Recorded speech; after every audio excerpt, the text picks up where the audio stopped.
Oh, I'm Before, still going live, and now it just gave me the "you are live" message.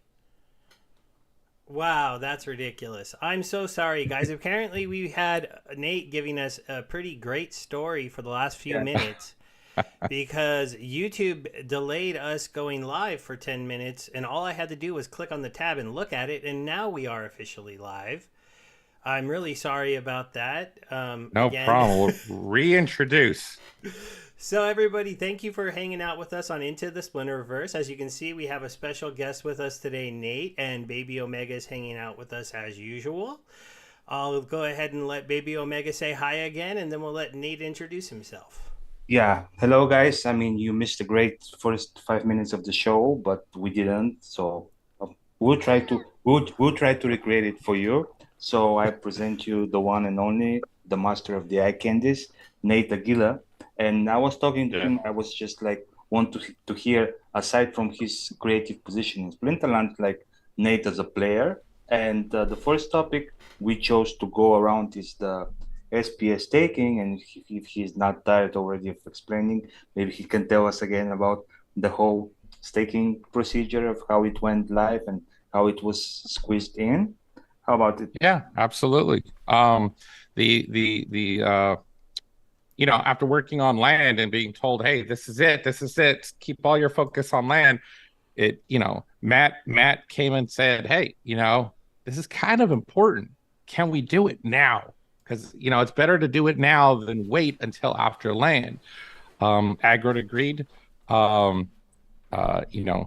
I think the rest of us, particularly someone in Weirdbird's position, who his role is to keep things moving forward on time and to take roadblocks out of the way and no surprises, right? So of course, it threw him for a loop, just like it did me, just like it did everyone. Like, oh crap, we got to shift gears, go from land to this other thing.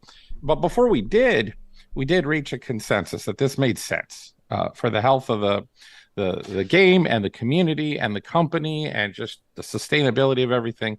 It made sense that we would pause on land just a little bit, and it wasn't everything, wasn't everybody, the entire land team. The developers, we had provided enough UX work to keep them going on the back end. So really, it really came down to creative. It came down to like, okay, let's take a look at the UX and the UI out of it all. Let's try to figure out how we're going to, in a very short amount of time, because that was the challenge, right? That was the gauntlet that Aggie threw down. Was like, okay, guys, land is too important. We can't delay it more than a tiny bit.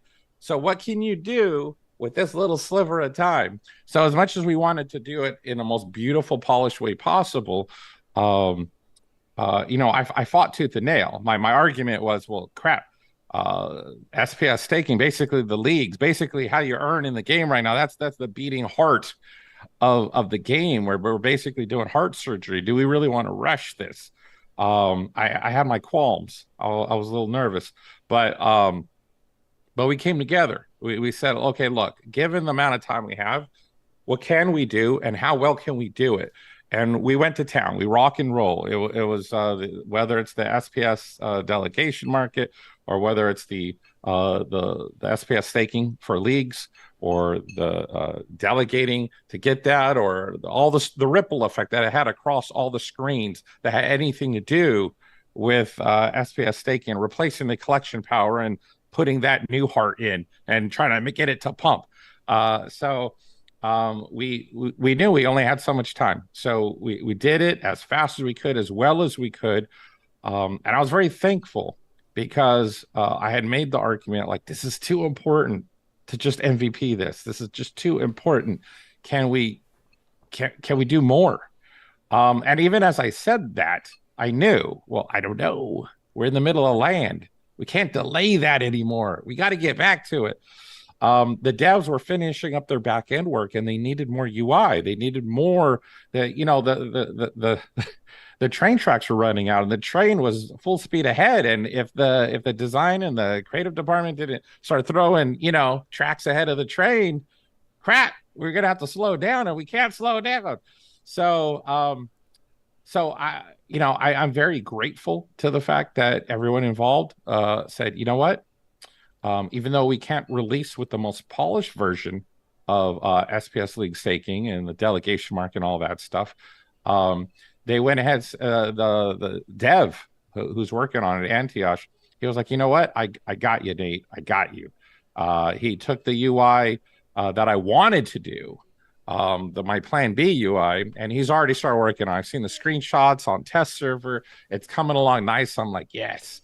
And then, you know, my next hope is to eventually get in some of those animations. I don't know if you've seen those cool transitionary animations where maybe you go from bronze to silver and you see the bronze badge. Our Benham, our animator, did an amazing job where it's just pulsing and glowing, and it does all the cool sound effects from Asaria, and then bam, in comes your silver badge, and you get that sense of accomplishment, that sense of fulfillment, that sense of like, cool, you know, you're hearing it, you're seeing it, and you feel like, I want to do that again, you know, and that's the point, right? We're playing a game.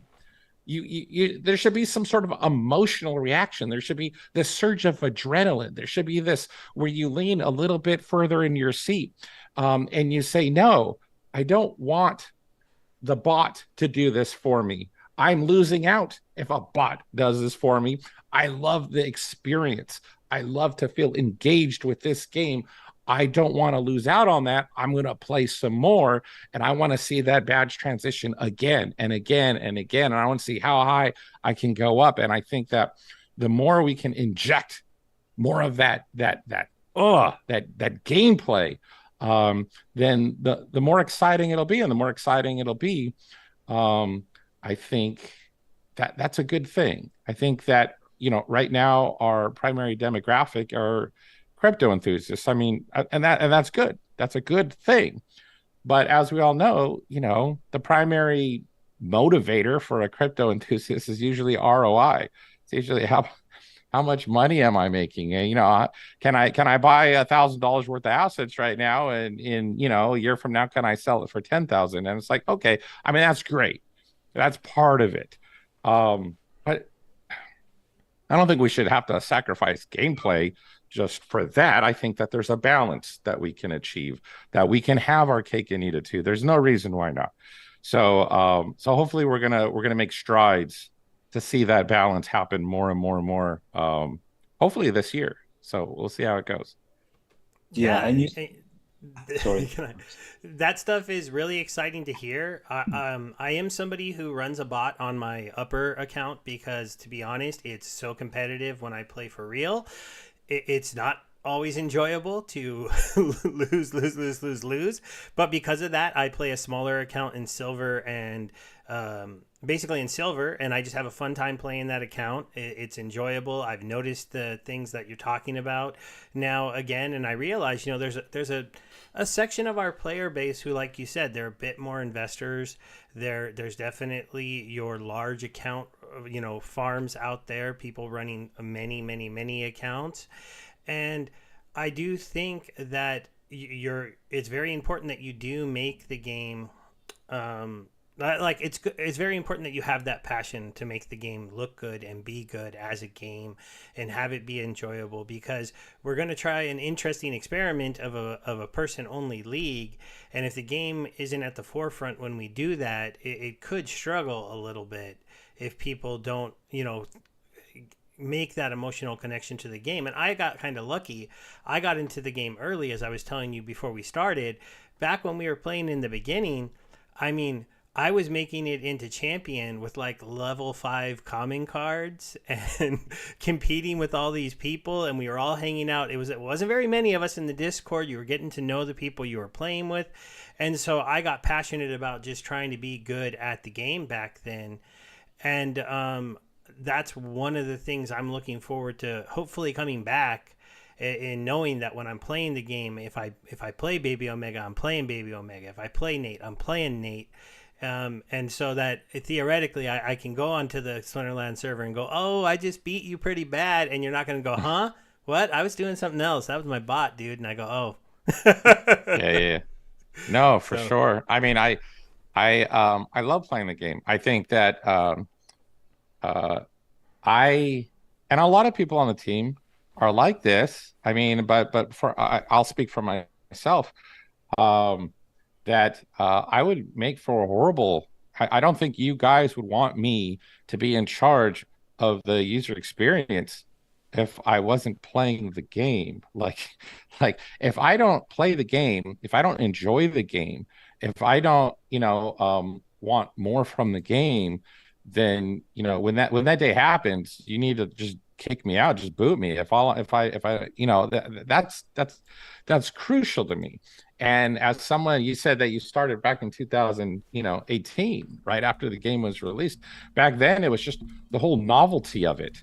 Uh, Everyone was giddy in with excitement, not at like, oh, I need a 10x or I need a 100x or I need a like whatever, blah blah blah. It was just like it was just fun.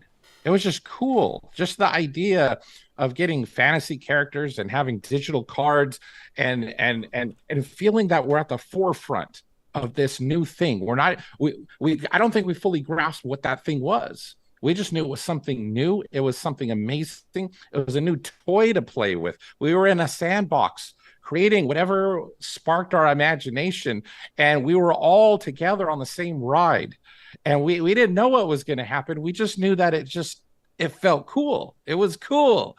And I still have that feeling. I feel like a lot of people along the way, it's been 5 years now. And that sense of newness has diminished for some people. Some people feel a little jaded, a, a little salty. That's not surprising if all we're all focused on is the ROI. If all we're focused on is the money stuff.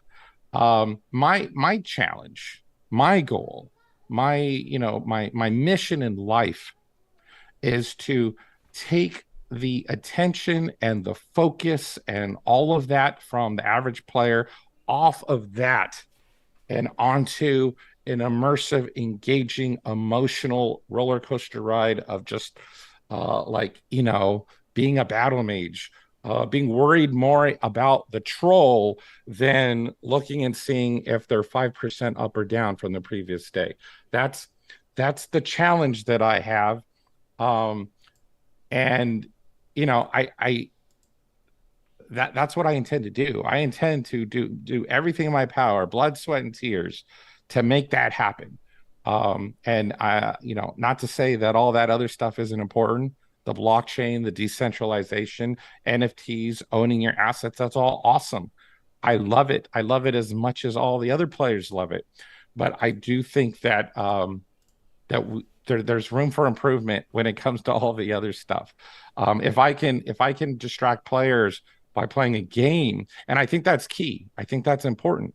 I think the reason we're all here, the reason we like Splinterlands, like we're all crypto enthusiasts. I mean, probably the majority of the player base.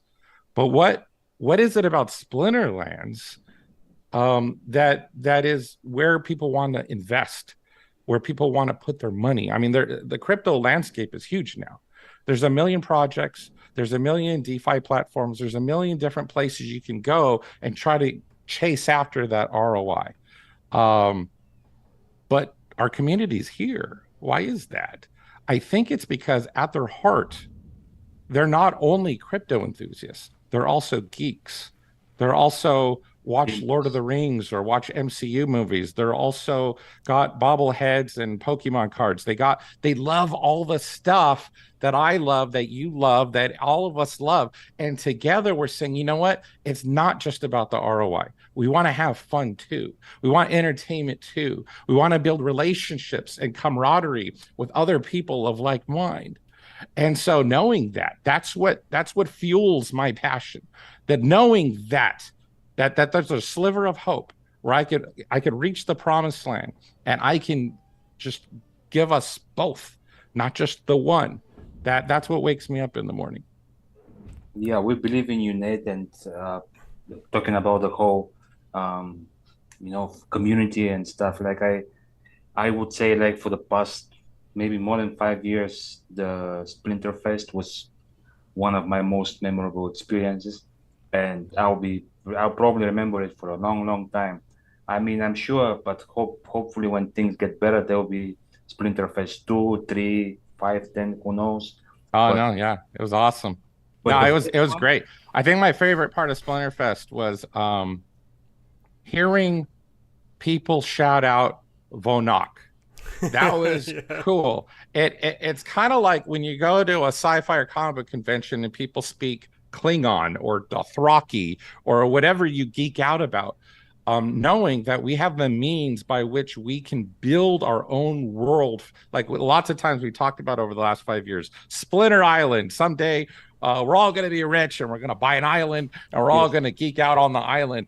But it's like until that day comes, we are building a world, maybe not in this 21st century earth, but we all together collectively we're building a world.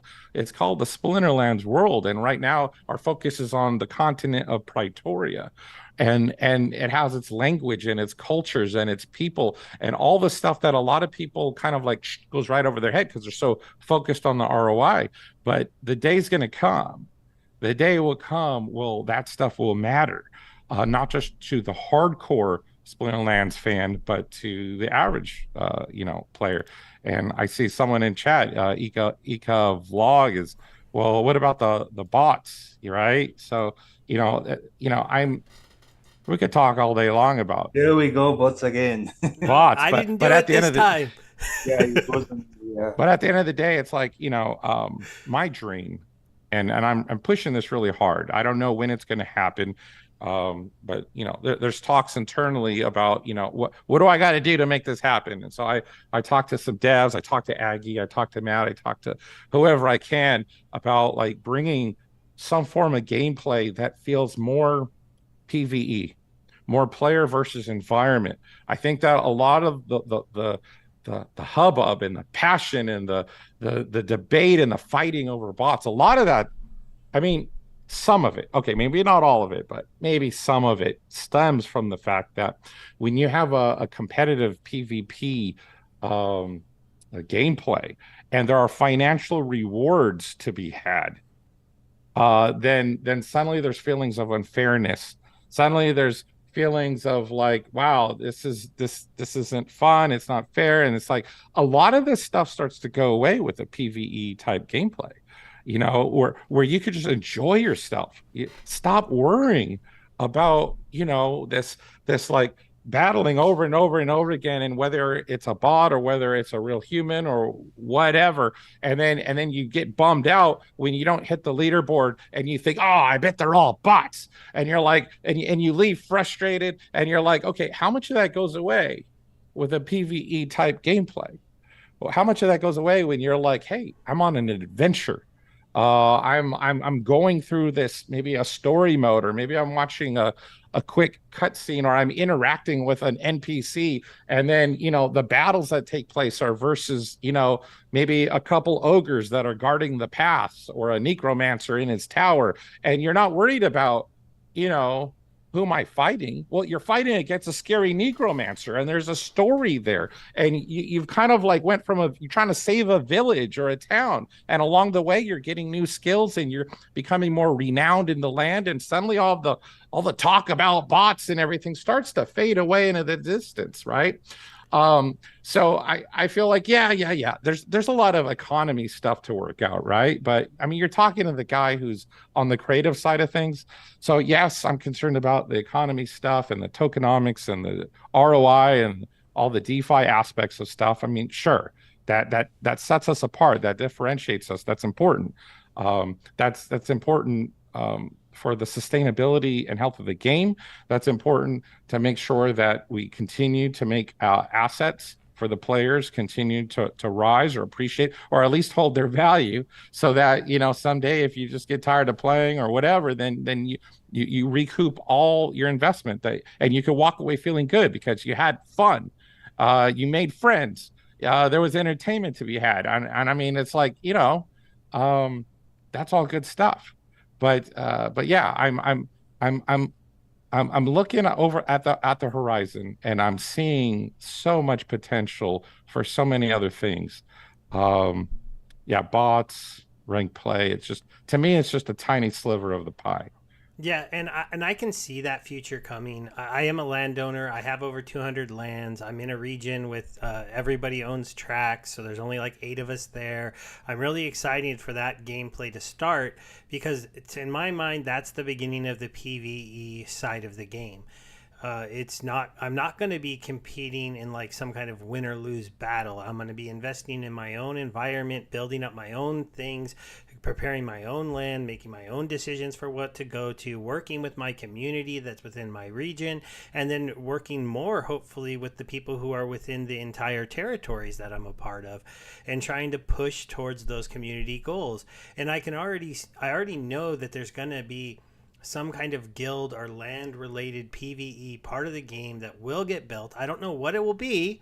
I don't even think you know exactly what it would be yet, probably because I know we're so getting the beginning of this going, but I definitely do think that the reason why the bot thing is so contentious to a lot of people, you hit it, it's because the only real modes right now are tournaments and ranked elo.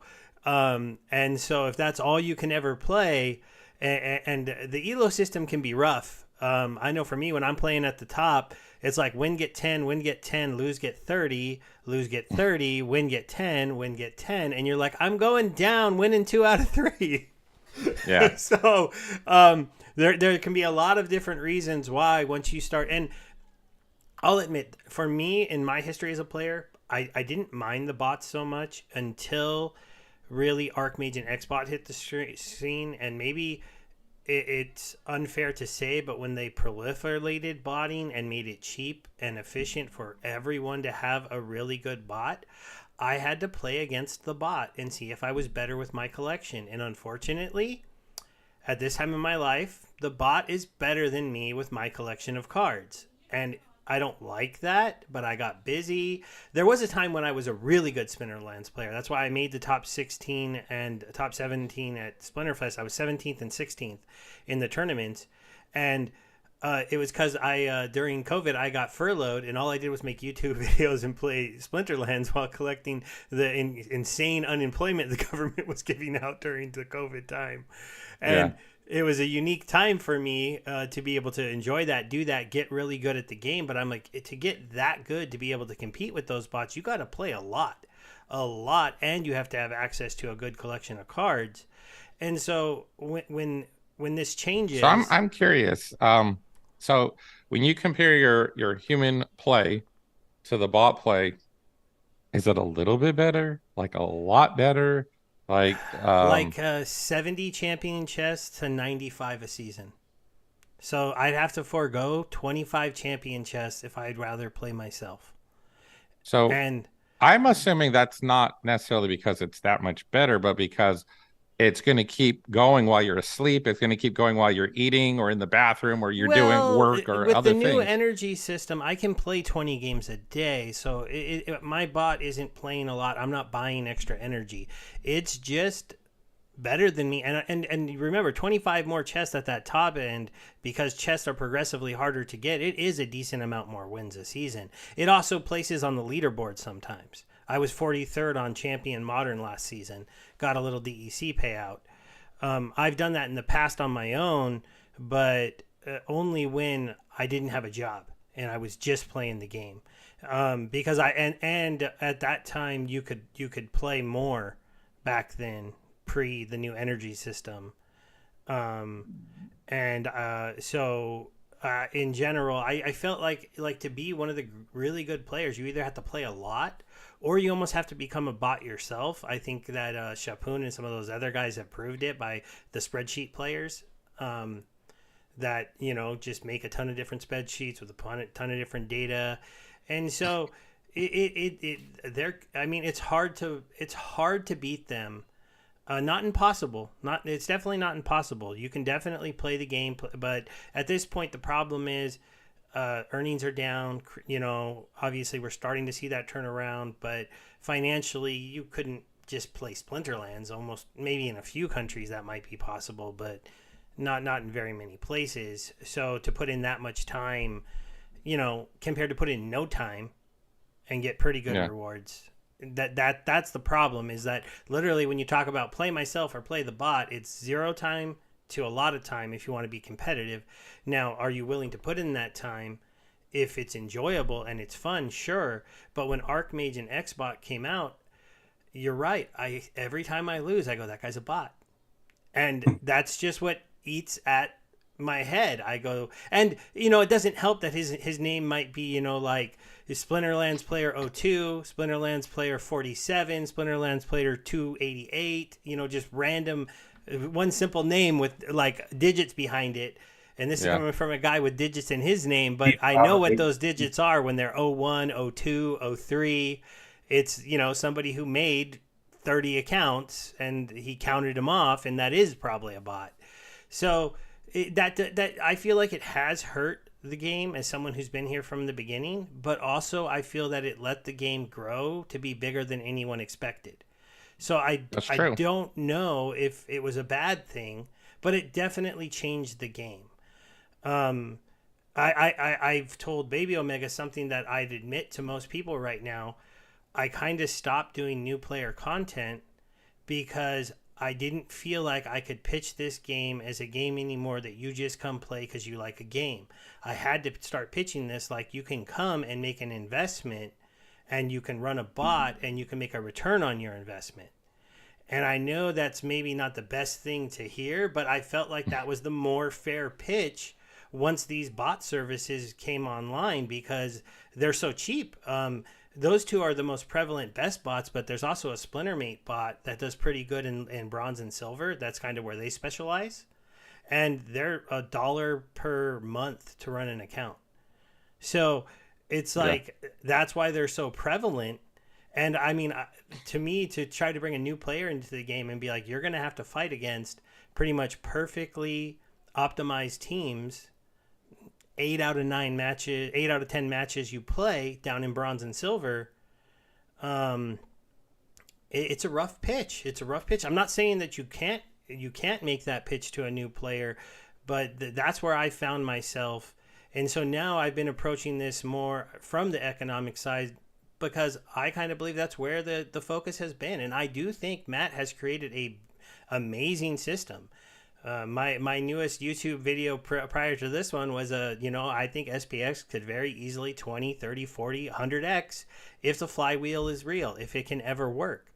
And if the flywheel can catch the attention of not even players, but just, the more aggressive investors that like returns, because we have a very similar setup to Terra Luna. You can get DEC, you can pair it up with BUSD or DAI, so you're doing two stable coins together, and you can earn about 13% today. If SPS keeps going up, that percentage is going to climb, and all of a sudden you have a Terra Luna with the Anchor protocol giving you 20% on stable coins. You're not even in the Hive ecosystem. You're holding DEC and either BUSD on Binance or DAI on Ethereum. I don't even have to make an ETH whale touch our game. I just got to make them go, hey, you want 22% on stable coins? Check this out. And, that worked for Luna. Could it work for Splinterlands? And that's, I want to talk about the game more, and I will. I know I will when land comes out because I have 200 lands, and I expect to be all over that ecosystem and sharing what I'm doing and everything. But when it comes to the game, the bots are so prevalent, I'm not even sure that doing like this is how you win Splinterlands videos is even a good niche to be in, because the video should be buy Archmage, buy Xbot, and buy cards, and you'll win. And I don't know, it hurt me a little bit that it became that.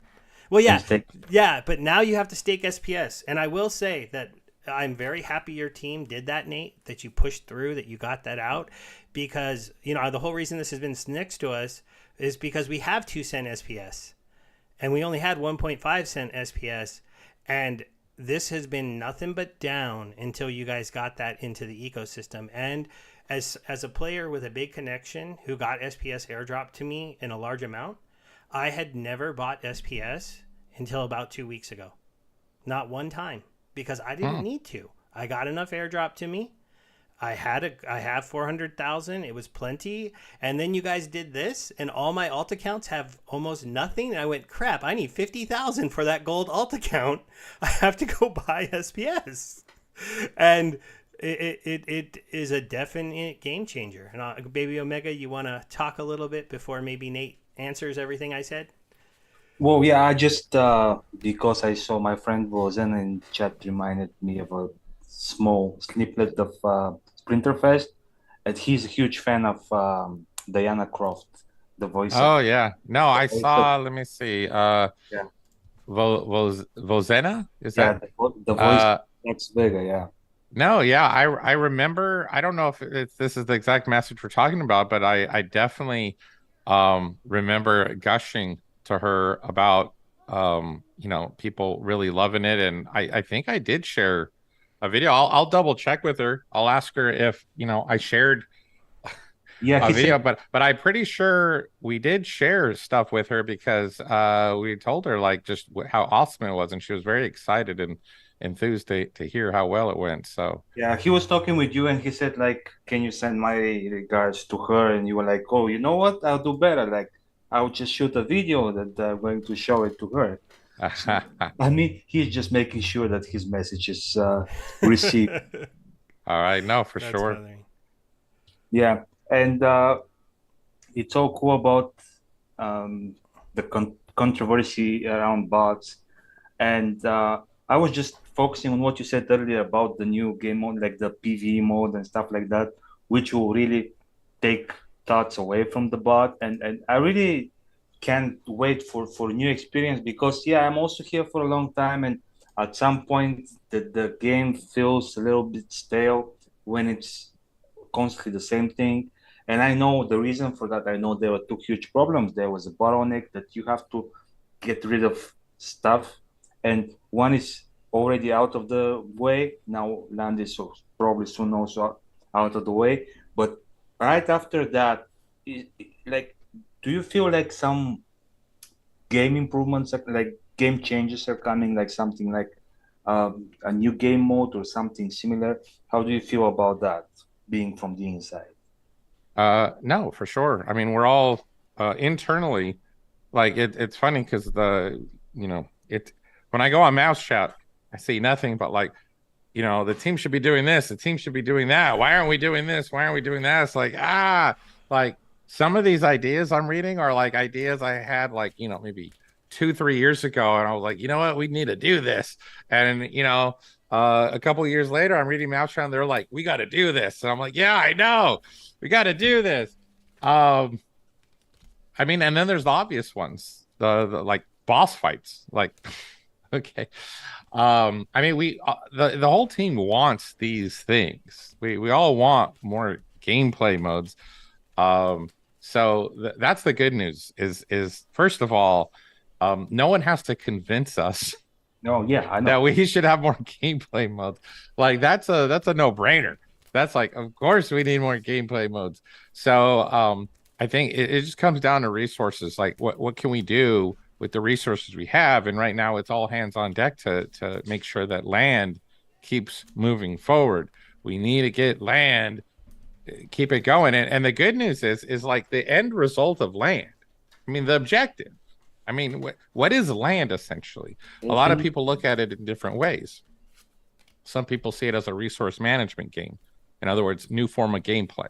Yeah. Others see it as, well, no, it's my opportunity to own a business, and I'm going to treat it as such, which is equally valid, of course.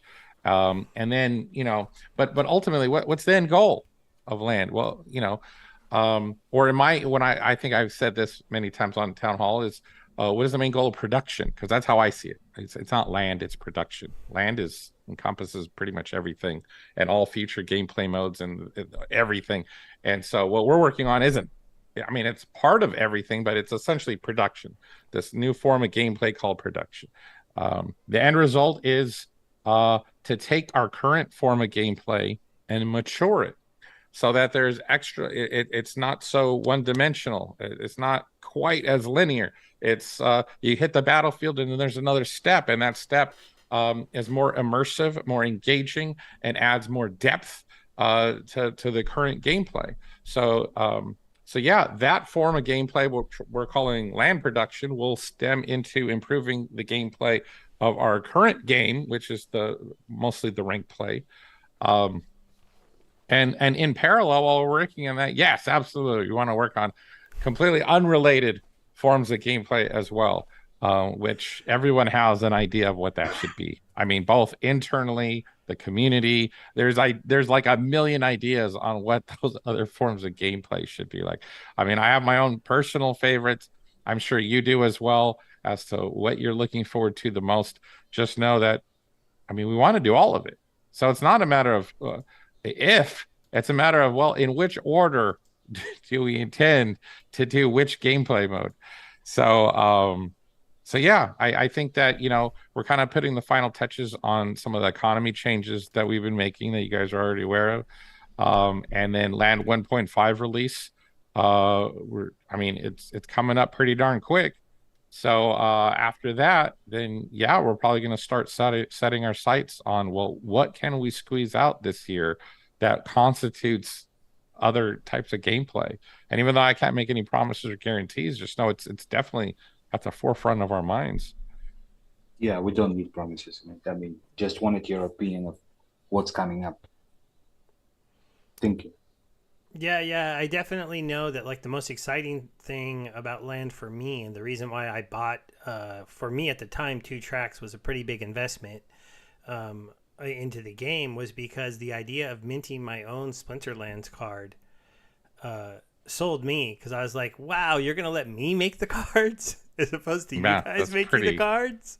Pretty nuts. And that blew my mind, because, you know, like you said, a lot of us have similar backgrounds. I didn't play Pokemon, but I played Magic, and I poured lots of money into those cards, and they never let me get into their shop and mint anything. So that was a definitely very cool thing.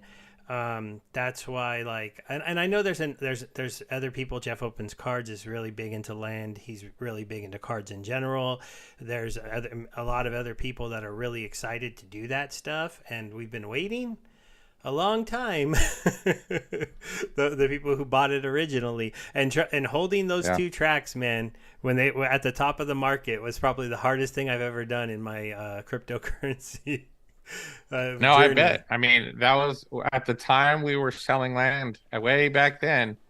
It was just a pipe dream. Like it was like, you know, and you know, you were making a gamble, and the more plots you bought, the bigger the gamble. You bought like friggin' 200 plots. Jeez. I mean, that's a gamble. I mean, that's at the time, you know, people look by and say, oh, that was cheap. But at the time it was scary. I'm sure. Yeah, I mean, I had to convince my wife to let me spend $3,000 on digital land, and that was not an easy discussion to have. She's a very frugal person. Yeah. But I remember, again, Matt was saying also, guys, that's our plan, but do know that this might never happen. We have the plan. We want to do it, but just be aware that we don't promise anything. We will try, but you're buying on your own risk. So at this point, it was like, it might never see the day of light. But yeah, definitely happy that got into my it. other funny story about land is I was an early Ethereum DEC staker, and I earned 31 free plots of land doing that. Wow. Because they did that as a liquidity reward early on. And I did sell some of those, and I feel almost bad because I sold them near the top, but I gave away about 20 of them to different people. And so maybe that counters out a little bit, selling the top of the market to some unlucky people. But hopefully those people will make out in the long run when it comes to land, because I do think that every one will be an important resource within this ecosystem as it goes forward. No, I mean, I believe that. I mean, that's the goal. I mean, if you're, I mean, if you've been around since the beginning and you have an idea of the type of character behind Aggie and Matt, the type of character that, you know, to be part of the culture of our team, to be part of that team, part of that family, requires that you understand that this is about making our players successful. If they're successful, then we become successful. That's the way it has to be. Otherwise, this isn't going to work. We need to do everything in our power. And that's why, I mean, you look at what have we done to generate revenue, right? Like, how long has it been since we as a company put all our focus into trying to make money? It's all our attention has mostly been gone towards how can we make our players successful? How can we raise the value of their assets? How can we make, turn things around for them? And, if we can do that, and if we could do it in a sustainable fashion, and we could just kind of like, get it going, work out the kinks for this Duracell bunny that we're trying to create, and then just let it go, then, wow. It's going to be an amazing, amazing to see. So, and you touched upon earlier about land and selling at the high. It's like, well, I mean, even if someone bought land for like a few $100 for one plot, I would say, well, Jesus, we're doing everything in our power to make it so that was not a silly purchase. We're doing everything in our power to make sure that when you look back, there's no regrets. That yes, right now it feels a little painful, but when the dust settles and you're minting those item and spell cards, and you're in business with us as partners, side by side, as you said, then I mean, the company, I mean, you look through all the card sets and you look at all the millions of dollars worth of assets that were sold and then traded and then transaction fees and all the rest. And you look at that, you would think any company would think that they're crazy. They're crazy for saying, hey, you know what? Let's go ahead and take our business model and give it to the players. Let's just give it to them so that they're making the money instead of us. That's crazy. Like, who does even more that? It's more crazy than you're even letting on, because it's not just take our business model, it's take the next part of our business model. We want to add a new format to the battles and introduce brand new spells and equipment cards, but we're going to let you guys make them instead of us. We're going to let you sell them to each other. Only the it's players, crazy. It is. It's mind-boggling. And like, who knows? I mean, I don't know what these things are going to be able to do, but the idea that I have a feeling they're going to be relatively powerful, because you only get to play maybe one, is what I think they're going to do. And it's got to be able to switch what looks like an easy loss for you into a possible win. So they have to be relatively impactful. So it's going to be exciting. I can't wait to see them. But I know we're kind of far off from that. We get 1.5.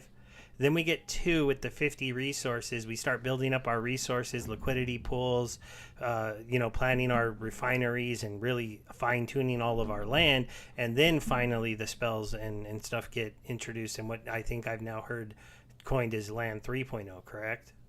No, absolutely. Yeah, there's and what's great is we are trying to plan out as far out as we possibly can, with the mindset that land is not this one and done type, like, we'll get back to the next phase when we have time. No, it's we intend to consistently keep designing and developing land and keep doing it and keep doing it and keep doing it. We're not going to stop until that puppy's like is good to go and people are minting cards. And even after that, we're going to keep going. It's not going away. This is an ongoing thing. It's part of our company, our vision, our business, our ecosystem, everything. It's part of the future.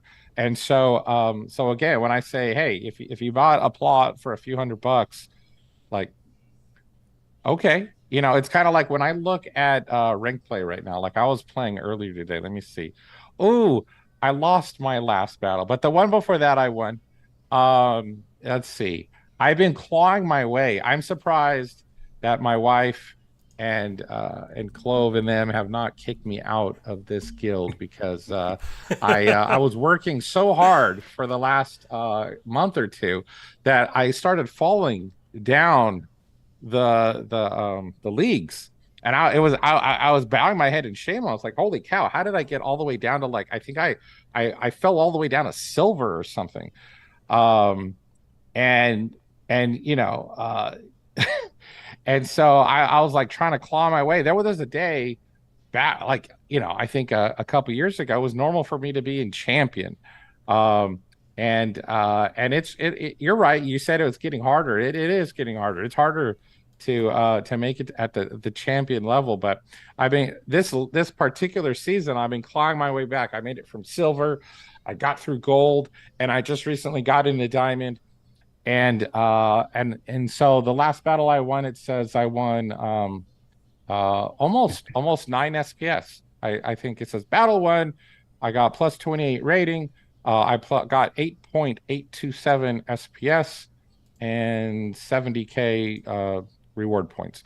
So yeah, what's funny about that is when I look at that reward, you know, I don't see, I mean, I see the value of that SPS. To me, I see that SPS is going to be worth $1. That's what I think. You know, conservatively speaking, I think someday we're going to get back to where it's reasonable to expect SPS to be $1. But even if we only make it halfway there, even if it's only worth 50 cents, you know, that one little battle that I played was worth $4 or $5.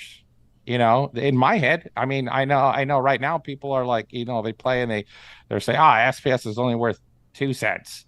How much did you really make? That's stupid. Well, I don't see it that way. You know, I'm looking at where we're going. You know, if you think that this is all there is, then I mean, yeah, I could understand people feeling salty, but I think we made it pretty clear. I don't think that at all.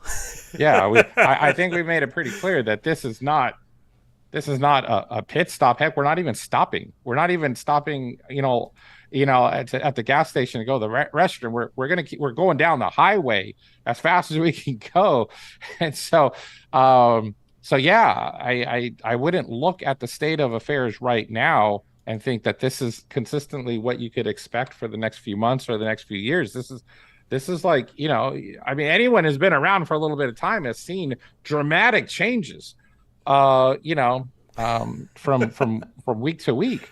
So you know, it's only going to get, I think that we're going to pick up the pace as best we can, and we're going to knock out a whole bunch of cool new features and updates and gameplay and all the rest. And we'll see where SPS ends up. We'll see, like, you mentioned earlier in you know, in the stream how you're like, I think I'm going to stop with the new player content. Like, I feel a little weird doing that right now. I don't know how far I'll get. And I mean, I think that's fair.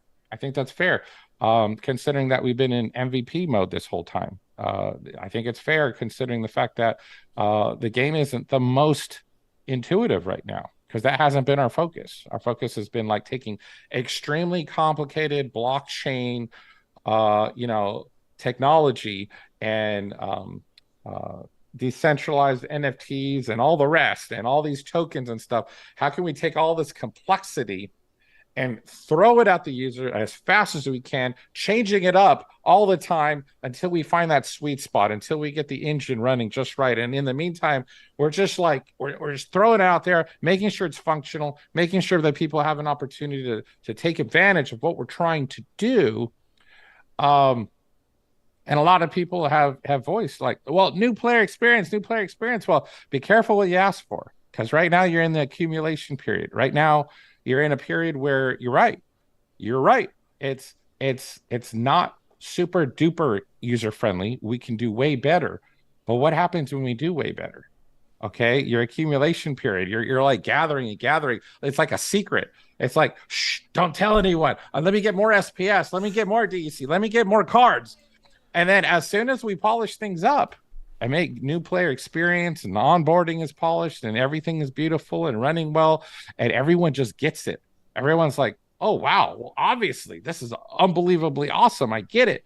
Then, okay, it's over. Now, you know, your chance to accumulate, now you got what you got, and then you just ride it all the way up, right? Up to the moon or whatever. The train had left the station, Yeah, exactly. I was actually kind of earlier when you said, we got to get 1.5 out. I almost wanted to say, well, if you want to take another month, I still need about 4 million DEC. I'm enjoying this little dip we had because I've been scooping it up. And I know if SPS has taught me anything, it's our player base isn't good at preparing for things. Because I don't know the upcries of what I have to stake SPS to earn. It's like, do you watch any content? Did you read any white papers? We all talked about that this was coming, and I remember I actually when they did the Vruz thing, and people were saying, how much you think you need to be in champion? I'm like, well, Vruz gave us a hint. I'm almost positive he gave us a hint. You needed 400k to get a max level Vruz, and then we get the numbers, and you need 414k to get your normal rewards in Champion 1. And I'm like, see, they gave us a super hint. You just had to pay attention. And I have a feeling that land's going to come out, and people are going to start going, and they're going to stake what they can, and they're going to realize they don't have enough, and then the rewards are going to be super high. SPS is going to be at a bigger number because SPS staking is here. And if this is at a nickel, and all of a sudden, all that money that you're getting just for holding land, you got to go earn. That's when this is going to go. And that's if this doesn't go sooner than that. Because it could, if this just goes a little bit, then this will start to follow.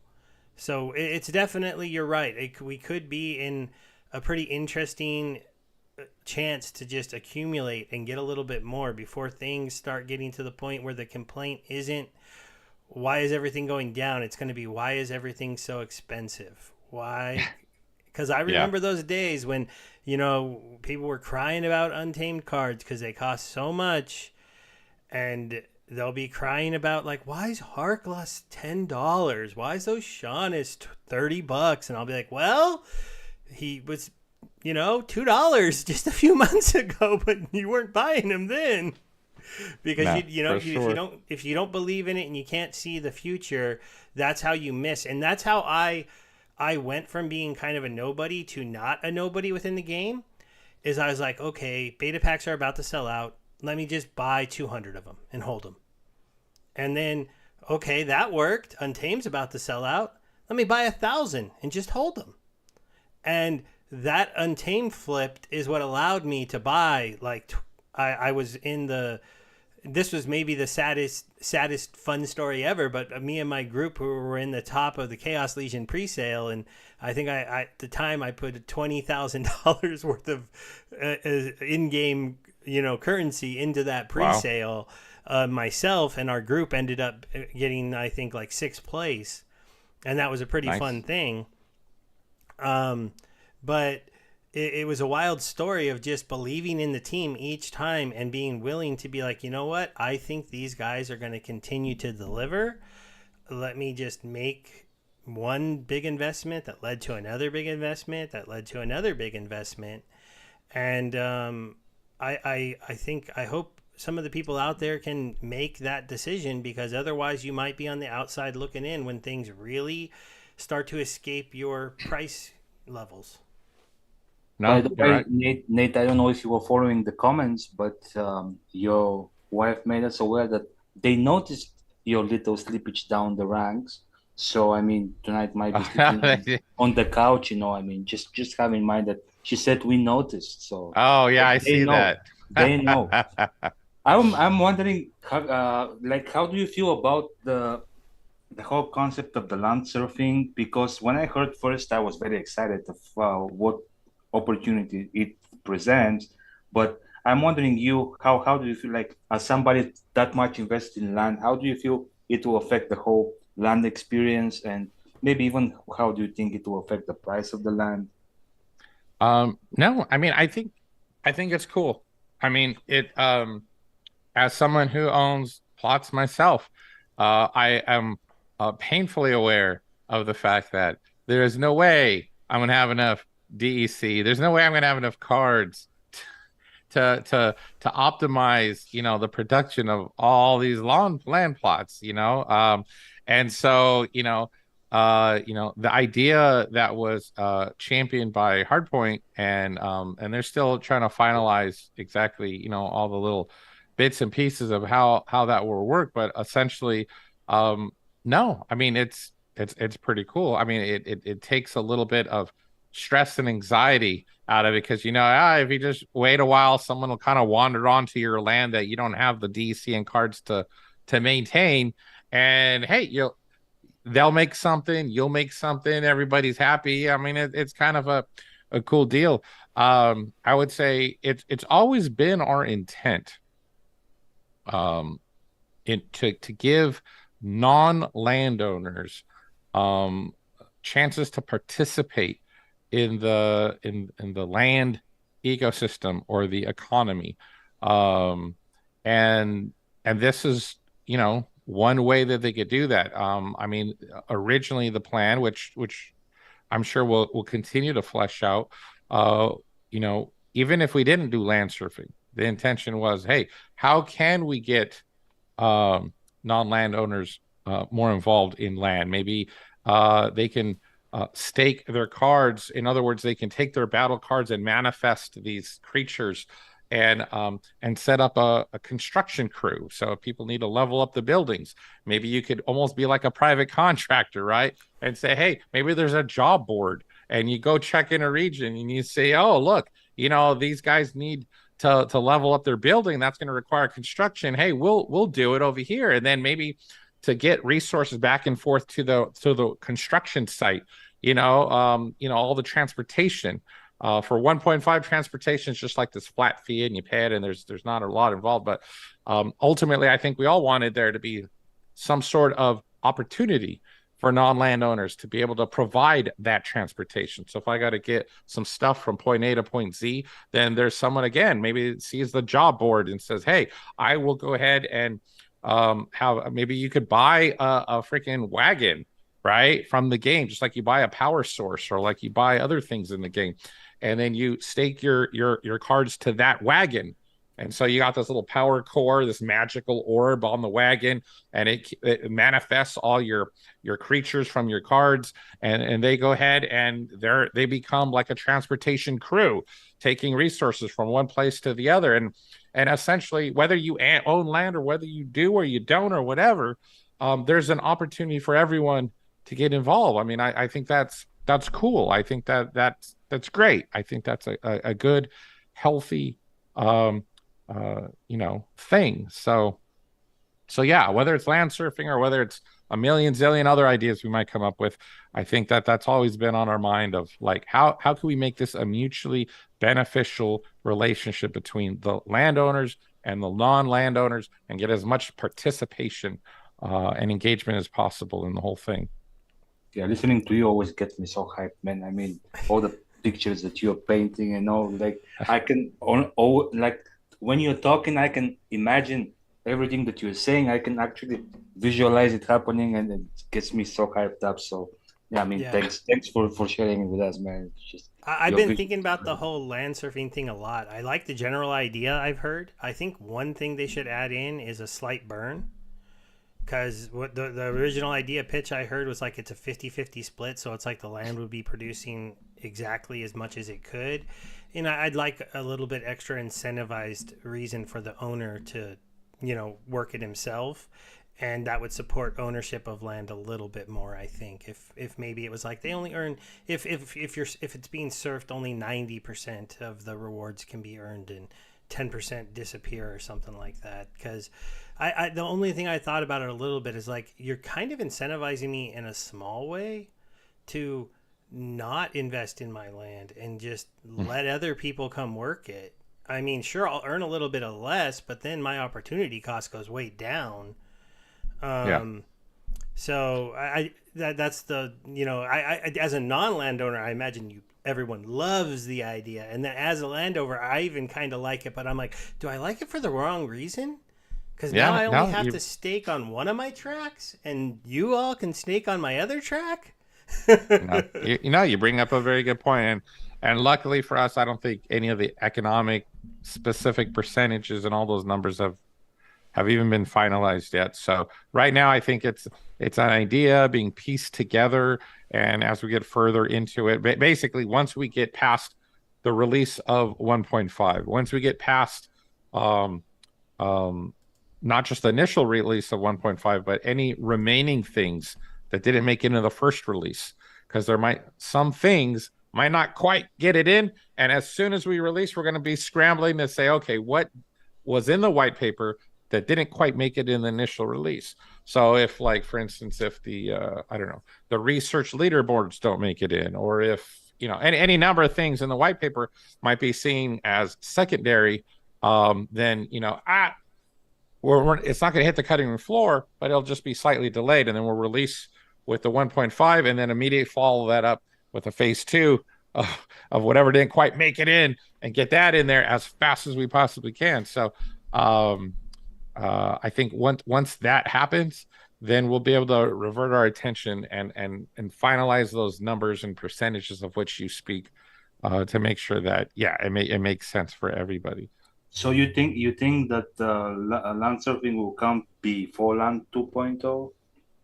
I think it would make sense if it did, but if nothing else, maybe worst case, maybe it would be introduced along with 2.0. Of course, keep in mind that right now land surfing it's an idea, it's a concept. Like it's not something that's being actively developed right now. It's more like, hey, let's work out the kinks. Let's see if we still want to do this, and if we do, then we'll make an official announcement, and then boom, we're off to the races, and then that will officially become part of our development with land. Yeah, I think the goal is to have it launch with it, and I think it's because it'll increase the initial usage of land, because you've heard many large region holders say they don't have enough DEC, they don't have enough monsters. I know the one who's most vocal and honest about it is Gank, who said he only added about enough stuff to work maybe 200 of his lands, so he's been actively trading lands with other people to let them come work in his region to help them fill it in. So I think it would make a much bigger impact into the monster supply. We have Groot out there who is, saying he's scared that land could eat up all the cards. And I think it's something that people drastically underestimate, because right now, even today, you can take level 4 cards and you can make it to Diamond, no problem. You can't stake level 4 cards on land and earn his juicy rewards. They can't sneak up there and earn top tier stuff. So land is going to be the first thing in the Splinterlands, I think, that really, really, really forces an average player to possibly want to have a max level card, more than anything else. Because if you're not going to go all max level and compete for champion, level 5, level 6, you could play in gold, high gold, get into diamond. That's pretty good. Way less money. This isn't going to work the same way. So I think it's a pretty big deal. I mean, you indirectly made me think of something, which is that as someone who recently got from gold to diamond, I think it's weird because I struggled a little bit in gold. I was like having a little bit of I did okay, but I'd win, and then wait. I couldn't quite make it to diamond. I finally made it into diamond. I was like, oh, finally. And then it was like, oh, this is easy. It was like somehow it got easier once I got into diamond. And I don't know why that is. Maybe it's because I'm just more accustomed to the cards and unlocking those abilities. But I was going to say that to me, leveling up a card means getting more abilities, and it's just more fun to play. Like I love, I don't like playing with cards that don't have all their abilities unlocked. I want to unlock all of them, and then I could just create all these new strategies and gameplay, and it's fun. It's fun. So I love finally making a diamond so I could use the full potential of my cards. But I hear what you're saying, and it's funny because if people are scared that there's not enough cards, then I mean, yeah, it's scary, but it's also exciting. It's pretty exciting to see that much scarcity might happen. And if there is that much scarcity, wow. I think there will be. Yeah. because like I'm a big renter of my extra cards. I have a decent amount of extra Chaos Legion cards. I have a decent. I play modern, so I rent out all my alphas and betas. There's all this stuff that's sitting out there in the ecosystem, but it doesn't have anywhere to go. So renting is super cheap. But like as soon as Lands comes out, I'm not going to be renting any more cards out. So my entire collection is removed from the rental market. It's all going out into land, except for maybe the top renting cards that make such a good return that I would continue to rent them as opposed to stake them. And so you're going to see a lot of people who've been amassing large collections of cards do the same thing. They've been renting them out. They've pretty much been automating that. It's been such a big supply that those bots have been pushing the prices down to record lows. But as soon as that all dries up, the rental markets are going to move differently. You're going to see other cards start to get bought up. And it's just like, it's a game of cat and mouse. Like, why am I not buying cards right now? Because I still need 4 million DEC. But once I get that 4 million DEC, hopefully within about the next 3 to 4 weeks, as I'm going to try to do it, because I think land is coming out sooner than I don't want to wait too long. I want to keep getting it while prices are cheaper. But after that, I'm going to be going out there and buying up some cards. And like the other day, I just couldn't resist. There were some insanely cheap cards. So I put like $40 in credits in the game and just bought them. Because I was just like, this is just silly. These cards are so cheap. And so, you know, but there, even with the collection I have, I'm only going to put max cards on probably 35% of my lands. Everything else is going to be like kind of like gold level cards and some silver level cards. And I'm constantly going to just be buying cards to level that stuff up. And I don't know of anyone outside of maybe the top holders who have enough cards and at max level to really make their land hum at the top level. And that's as well. Yeah, and that's going to become the new game. Like, all I'm going to do once I have those cards on land is be like, okay, buy as many more copies of this one as I can and move them into land. And they're never coming back to the market. And then move them into land. And they're never coming back to the market. Other than maybe an occasional, like, okay, I finally made enough money. Let me sell a rare to get an epic, you know, kind of thing within the land world. But they're not going to be just sitting out there in the ecosystem like they do today. So I think it's going to be really different. But I think that's why it's important to get. I mean, I'm thinking that's where the surfing will help a lot, because of a lot of people not planning to start right on 100%. There will be a lot of idle plots, and I mean a lot. So yeah, probably if that actually moves us from idea to this decision that is going to be implemented, maybe it's good to be sooner than later. Because yeah, our main goal is to get DC to peg and to get some scarcity in the card market, because that's where the most complaints are. So yeah, that's why I was very excited when I heard Hardpoint talking about it, and I'm really hoping it makes it into release. Yeah, for sure. I mean, as far as I'm aware, everyone's pretty excited about adding land surfing and, you know, everything else. So I don't hear any naysayers yet say, oh, we shouldn't do that. So it's just, you know, slotting it in priority wise. Yeah, I see it's already past midnight for you, Nate. I mean, I'm enjoying the conversation a lot, but I also want to give you an option, like if you feel like you're tired already and we don't want keep you all night long, and maybe if we do, we'll get scorned by your wife, who is closely watching what is happening here. So, I mean, if you enjoy and if you want to stay more, we'll be more than happy to. I'm just giving you the option, you know. Just yeah, we're West Coasters, so it's still a little early for us. Yeah, no problem. I mean, I can hang out for a little bit longer. I can see what else is going on here. Let me see.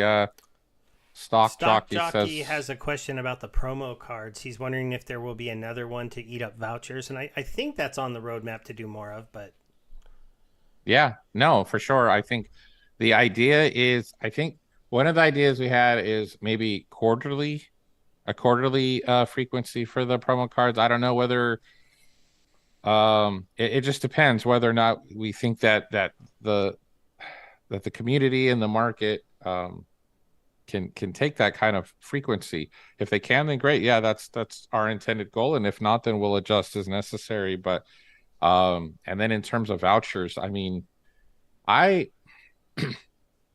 I don't know. I am a firm believer that I really, really, really want to give more utility to vouchers to the point to where you covet them, you don't have enough of them, like all the things that we said about vouchers when they first came out.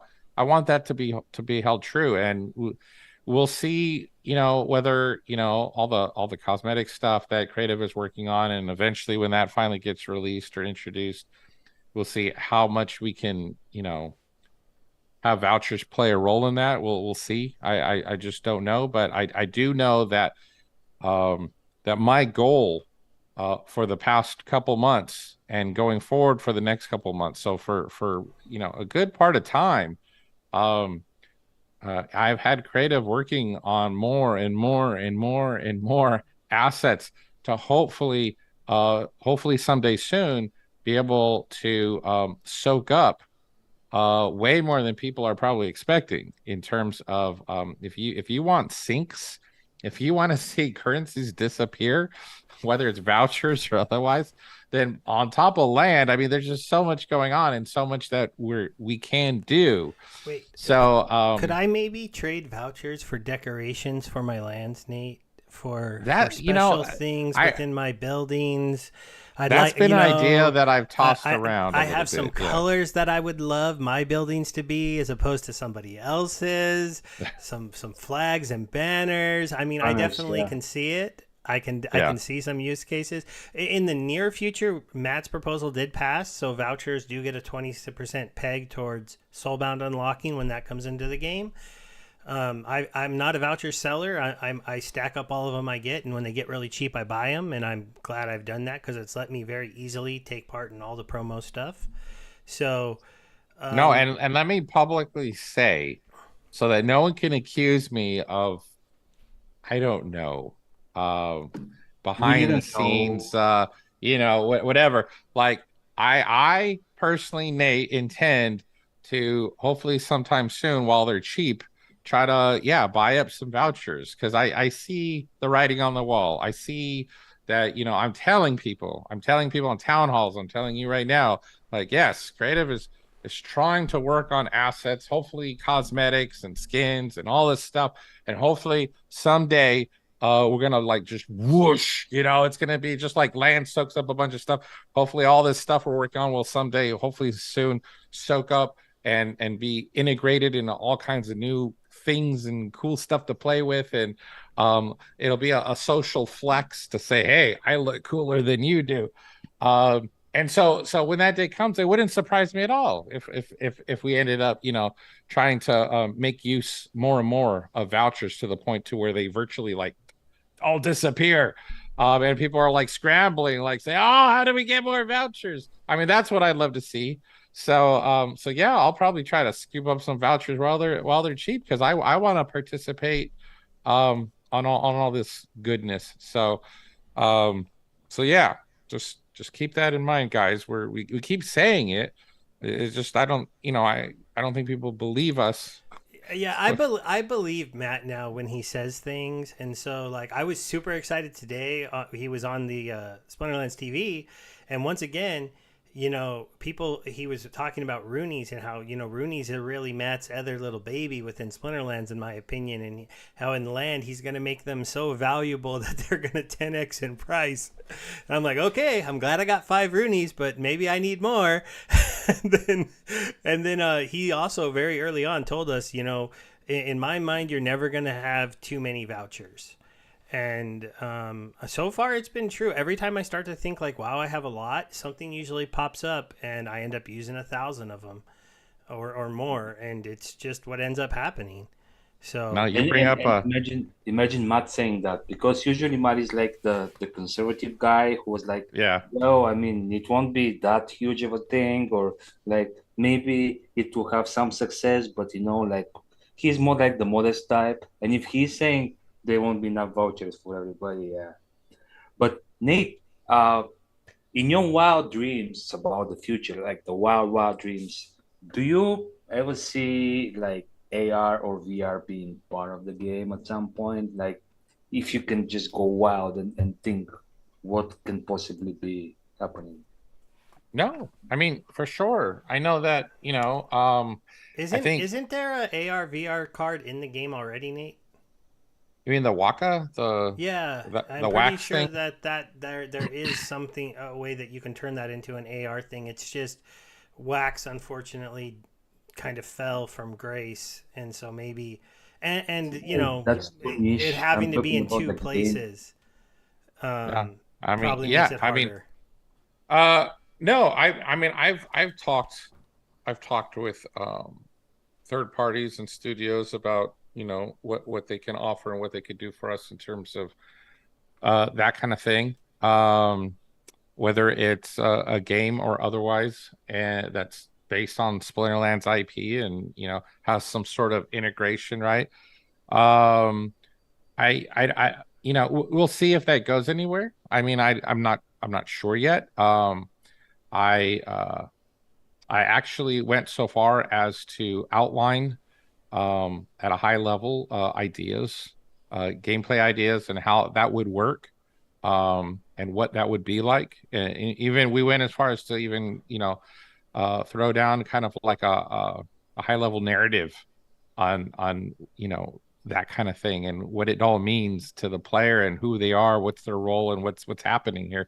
So, um, but I don't know if we'll see if that goes anywhere. I'm not sure yet. I'm not sure, but I guess the point being is that from one day to the next, one week to the next, um, anything might happen, and we might partner with who knows who. We might do this. We might do that, and we might surprise you guys sooner than you realize.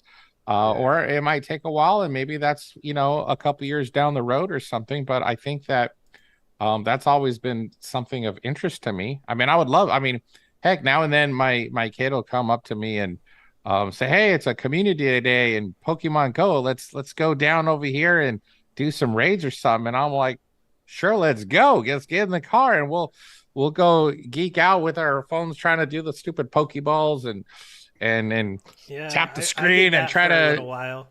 yeah." So I would love to see a Splinterlands based Splinterlands version of raids something on the like that. go would be very interesting, because what Yeah, Pokemon Go did for me, at least for a little while, was introduce me to some people I didn't realize lived near me that were into things like me. Um, Unfortunately, COVID kind of killed that for me, because during COVID, I never got into the idea of playing at home, but I used to play during my walks around the work area. And it was funny because I got to know all these different people that worked. And it's funny because you kind of know where I work, but I work across the street from a hospital. And I was playing Pokemon Go with like doctors. It was kind of funny because they nice. would be out there on their breaks and their with their like white coats on and stuff, throwing Pokeballs on their phone, and it was absolutely hilarious. No, at its peak, it was pretty freaking crazy. It seemed like Yeah. everyone and their grandma was out there playing Pokemon Go. I remember going to the park, and it was almost like some old horror movie. Like everyone's a pod person because they're all just standing there doing this on their phones, like just like 100 people at the park, all just standing there, just doing this, and it's like it was pretty nuts. But yeah, that I mean, I would love to do something like that. So Bebe Omega, that's a solid idea, and I'm yeah, I'm all for it. Yeah, I feel like you're biting your tongue not to say something because I feel like you're holding really hard because there is something you want to say, you just like probably you shouldn't. So I understand, but yeah, I can Well, see your passion. baby, we need land 1.5. We need a couple other simpler play Well, I said modes, and way then down the we'll line. go I doing said AR raids. I said unleashing his wild dreams about the future, like way down the line, because it's not a sprint, it's a marathon. So No, I mean, I would love to see. I mean, I think it's all of our dream, um, to be able to have an ecosystem of Splinterlands related products that seamlessly either, if not work together, they're somehow related to one another, And so, even if we take our existing gameplay, I mean, let's take AR and VR and all that cool stuff, and we put that over here, and we just look at the game we have now. I mean, I would love to someday have maybe a Unity-based mobile app that is just polished to the degree to where that becomes the primary best way to experience ranked play or some sort of gameplay like that, where Yeah, we or keep it even like simple. a location-based tournament. So if I could host a tournament, but not just in the metaverse, I could maybe say like you had to be at this pizza shop in this state, or this pizza shop over here, or that pizza shop over there, and then you could play the tournament, and then you could have some people meet up, and that might be an interesting kind of little thing that a cool app would do. Because like one of the things that's amazing about Splinterlands is the community. It's why I stayed here. It's why when I joined, Clove was very generous to me. Zarya was very generous to me because they were early on people within this system. They gave me a ton of stuff. My funny story is I joined the Discord, said, "Is this a real game?" And they said, "Buy a spell book. It's totally real." And I said, "Okay." And I bought a spell book. And then all of a sudden cards just flooded into my account from all these people within the Discord. And I was like, what? And I'm getting all these No, cards. I And remember those so, days. And Clove and Asari are legends. They're OG yeah. legends for sure. And it's why like I've given away a decent amount of stuff in my day, and I feel like the community we have is relatively strong, but it's not really like I could have other people in my neighborhood that play, and I wouldn't necessarily know, because we're not that interconnected yet, outside of the Discords and the Telegrams and the community stuff, the socials. And unfortunately, like obviously we do have a bot issue. Our socials aren't anywhere near the level of accounts within the system, and it's not just that there's bots within the system. It's that if you're just a bot investor, I don't think you come watch YouTube videos necessarily. I don't think you interact on Twitch, because you're a pure investor at that point, right? You're not Sure. really into the social aspect of things. So even if we have 10 or 15,000 of those people, they're not following us all out here, watching these videos, supporting the Splinterlands TV as much. So we'll have to see if I'd like to see those start to grow again. I know that if this coin moves, as sad as things are, if this thing just moves to like 15 cents, and I can even start telling people I'm earning $1 per battle, winning 20 battles a day, earning $20 per day, the narrative changes really quickly. And it could be sure. interesting.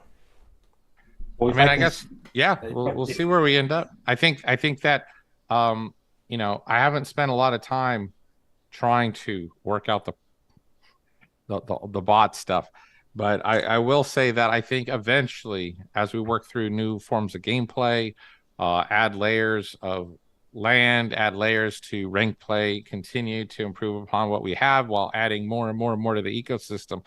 I think that eventually we'll get to the point where we can strategically, make everybody happy, hopefully, to the point to where the investors can bots and they're in, and there's benefits to using bots, but in this part of the ecosystem, and the human players are okay with that because they're not interested in that part of the ecosystem. They're interested in this over here, and then everyone has their place, and it's kind of like the DeFi investment aspects of the game. It's like, you want to bot that, go ahead, whatever, doesn't matter, whatever. And then over here, if it's more engaging and story driven, and you really kind of like bots don't care about that, but the human players will, and they're happy as a clam over here. It's like, I mean, ideally, maybe there's a place for everything. Maybe there's a place for everyone, no matter what kind of player you are, no matter what kind of asset owner you are, or whatever your motivations for being part of the ecosystem. There's something for you, and I think that's not a bad thing. I think that'd be great. Yeah, I yeah, or agree. let me tell you if I That can, kind of future would be amazing. Go ahead, baby Omega. Sorry. yeah, if I can see a 3D battle unfold on my coffee table, I wouldn't think about touching a bot, if like this figures coming live and fighting it, and then you watch that, and see, who would think about even botting? And every every battle will be an experience of itself. Well, yeah, and I also think like in the future, if we have boss fights that are more, either land based or guild based, and there's PVE aspects and story modes, because I mean, I'd like to say that I'm really, really connected to the lore of the cards, but without an actual like PVE story mode to draw you in, it's hard. Because like, I might go read 3 or 4 story cards lores, and maybe I'll start listening to Jeff's videos where he reads us lores. I have watched all the videos you guys have put out on the lore, but sometimes I felt like they went in kind of a weird order and they would jump to different people, but I wanted to finish the story we were in the middle of, and I got a little lost at times. And maybe I should go back through them and see if I could catch back up with that. But Yeah. I can definitely see that world. I think that the land world is going to open a lot of eyes. I know you've already done a lot of cool little things with that. The sounds and the buildings and all those visuals. It's going to be different because it's like I own the cards. I understand that, but they're not special. I don't know. I feel like they're less special than my land. I do, and I think it's gonna stand out more in people's minds, and I think it's going to bring also a chance to bring in another type of player to the ecosystem, because right now you either have to be a hardcore card player or a hardcore investor. I feel like now you can be somebody who's like more maybe just interested in the digital ownership, the digital land ownership, the production, like anybody who would play like a civilization game, or what is that popular one on Wii? I forget the name of it, but my kids play it, where they just walk around as 2 little people on an island catching things.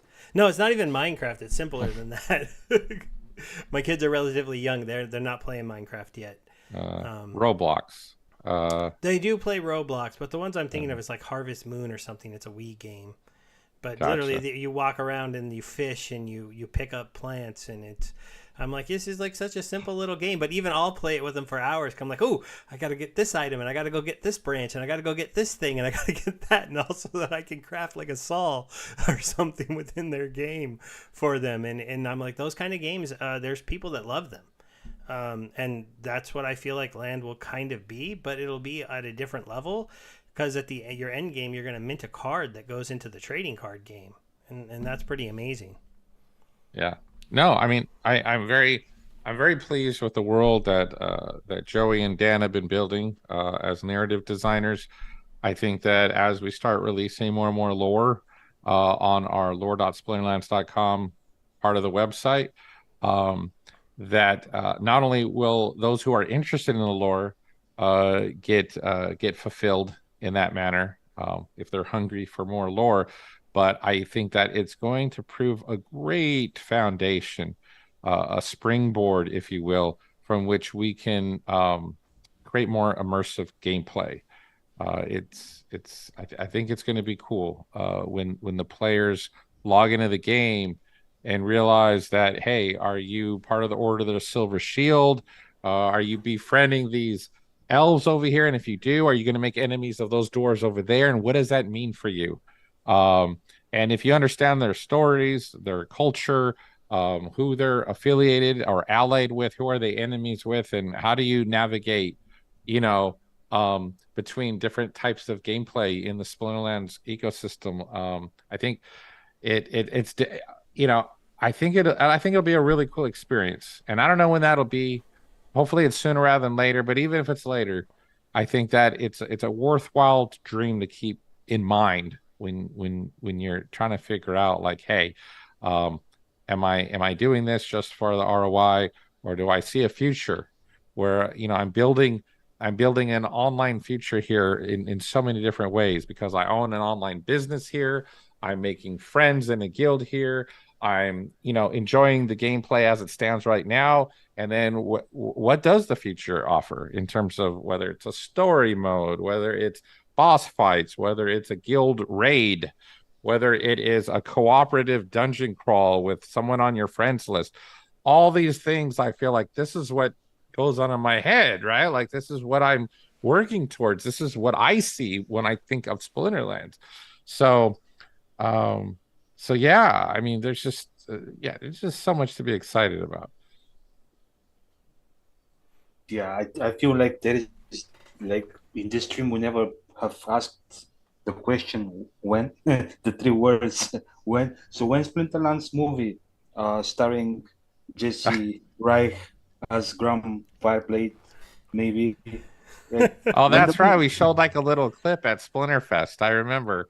Um, yeah, I mean, that's a good question. I would love, I think Agrod has said repeatedly he's totally a firm believer that it'd be awesome to have a Splinterlands comic book, a Splinterlands animated TV show, a Splinterlands movie. Like we all want all of these things.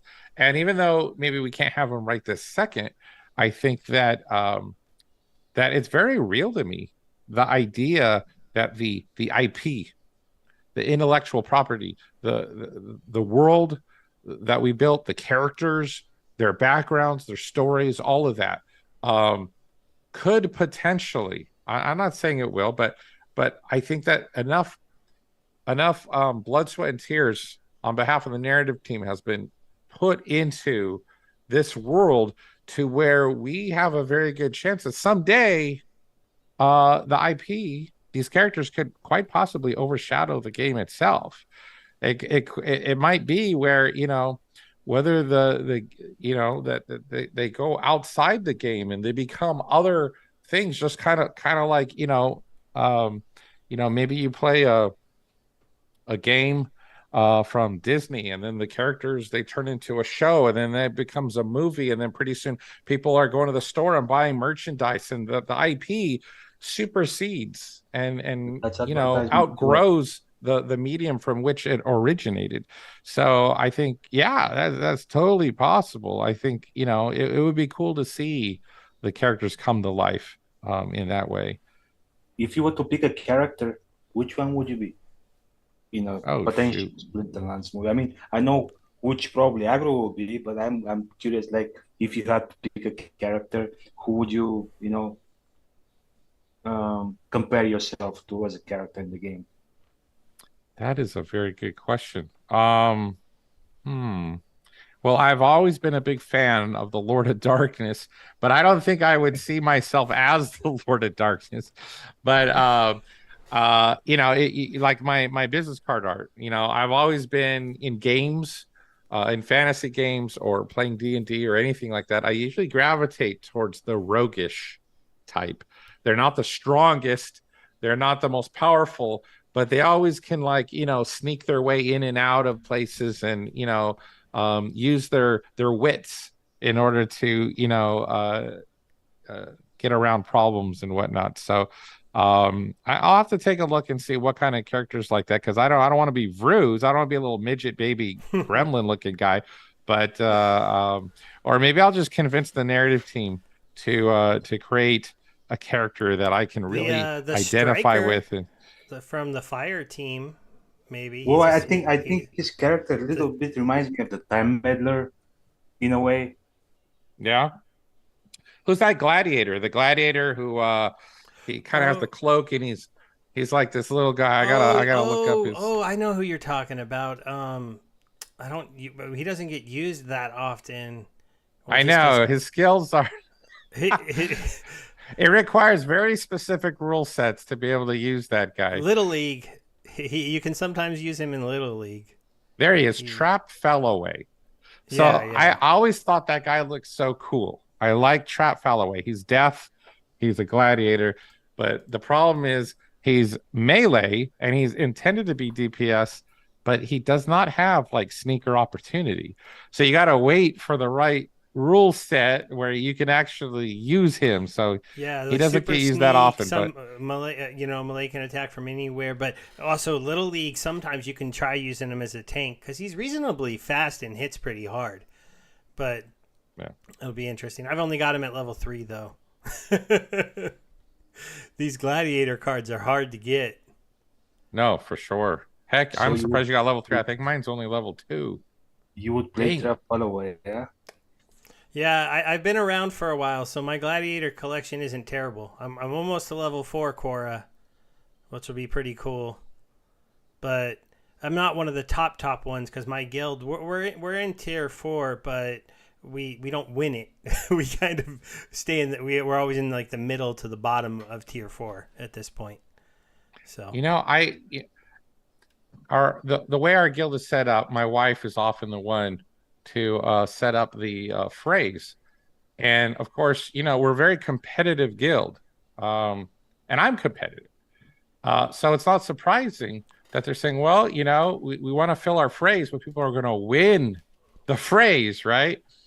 And I don't know what the heck the problem is. I have a pretty decent win score in ranked play. Like, let me see. I want to check what the heck. How well do I do? And keep in mind, this is me. This is not. I do not have my main account botted. I do have. Full transparency. I do have a secondary alt account, and I got I hooked a bot up to it because I thought it was important that I see both sides. If I'm doing UX, I'm doing UI. If I'm making design decisions based upon how the players are interacting with the game, I need to know how not just one segment interacts with the game. I need to know how as many different types of players interact with the game. That way I can properly address everybody's needs and how to design for that. So I do have an alt account. It is botted so that I can get that perspective. Like, what are people, when they say they want a bot, why are they doing it? And what do they see? How do they interact with their bot? And what is their engagement with the game if they are botting? I want to see that. I want to understand it, right? But my main account, Nate Aguila, is just me. There's no bot. Let's see. I won 103 out of 163. So what is that win rate? 103 divided by 163. It's like division, right? I'm at 63%. Okay. I mean, it's not awesome, but it's not bad. I mean, I don't think that's bad, right? That's not bad. And are you playing wild? Yeah, I'm at wild. Yeah. That's not a bad one at all. I'd say like when I was really good, I'd only be around 60, 70, maybe 80 at the top of my game. Whoa, 80%. Nice. Yeah, there was a time where I would win really, really consistently, but I've had an advantage now since I switched to modern because I have the full Untamed collection and I have the important cards from Dice, so I'm no longer like I don't usually have an excuse of he beat me because he has that card. I used to get my butt kicked in Wild in Champion because I don't have Valimore and I don't have Prince Renin, and those guys are all over Wild Champion. Those two cards. Now, when Yodin came out, it made it so you can compete against them a little bit. The Prince Renin lost a little bit of his shine, but Valimore is still pretty wicked. That fast magic is just really, really strong. So now I am. The point I was trying to make was, yeah. I mean, I do okay in ranked play. I feel like I do okay. I win plenty of times, but then, for whatever reason, my wife puts me in a freaking brawl. She says, I'm counting on you. You better win. I'm like, no problem. I know I'm good at this game. I can play this game. Heck, I helped design the game. Of course I'm going to do well. And then I do horrible. And I'm like, what the hell happened? Like, how does that happen? Like, in ranked play, I'm okay. What happened in the freaking fray? Like, I don't understand it. I'm not going to say for sure, but I used to be, like, I prided myself in being a pretty good brawl player, and I was like a consistent 7-1, 8-0, 9, like top of my guild player, and it got really hard right at about time Xbot Battle Helper came out. And I mean, I can still do pretty good. Like this last week I went 6-2, but the week before I did one of those things where I came in with only like an hour left because I had a busy week, and I just submitted teams super fast, and I went 2-6, and I was like, oh, you got to pay attention. But also gladiator cards make a big difference. Big difference. So if you don't have a good collection. Nate's win rate in pros is 49.7. Whoa. Hey. We don't have to shout it from the rooftops. Straight from the source. I like these secrets being dropped real time in chat. That's a different one than we normally see. At least your wife pays attention. My wife was just shocked when I started actually depositing some money from crypto into the bank account a couple of years ago because she thought this was Yeah. all fake. Man, thank you, Baron's Toolbox. I think he just recently, made my wife happy with the latest update where you could like look up, all the, how the guilds are doing in the frays and the brawls or like the last 10 brawls or whatever. So that was pretty cool. It's cool to see the development from the community and how they contribute to the ecosystem. So um unfortunately, in this case, it doesn't do me any good because now my wife could clearly see maybe I'm not up to par. But You know what? I yeah, think 50% win rate in brawls is not too bad. What tier do you play in? uh, Do you know? I don't know, probably gold. No, I meant your tier of. Oh, Are you tier sweetie, two, what tier are we? three? Are we like 3 stars, 4 stars? I don't know. Whatever. I'm sure we pushed ourselves to whatever tier is. I'm sure Crystal will know. Yeah, she'll probably let us know. But once you get into the higher tiers where the people have the better buildings, when you have to play in their arena and they're banishing 2 of your cards, those can be some hard games to win. Occasionally, like you get a fire only match and they ban Jotun and like something else, and you're like, well, great, now I can't use my best fire summoners and we have to play fire. That's a hard game to win sometimes. Yeah, for sure. I would say that I think maybe part of the issue is like I don't like playing safe. I like to like try to think of some ingenious strategy that's weird or outside the box, and those are the most thrilling wins, right? And but unfortunately, to make those pay off, you gotta kind of gamble a little bit. And if your opponent just brings up the wrong team, you could just get slaughtered because you just but yeah, I don't know.